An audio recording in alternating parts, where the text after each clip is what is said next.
लागली. सगळीकडे आनंद आनंद आहे. 4:20 झाले.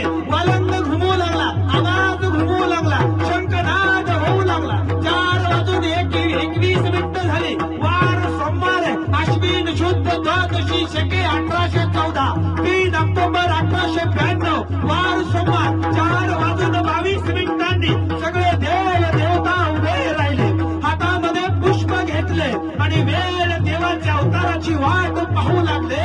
आणि 4:22 त्या अप्पलच्या गावामध्ये मायाप्पाच्या घरावरती पुष्पवृष्टी सुरू झाले. वरून राजांना हजेरी लावली गेली. पावसाच्या सरी आल्या गेल्या. हा म्हणता म्हणता घटिका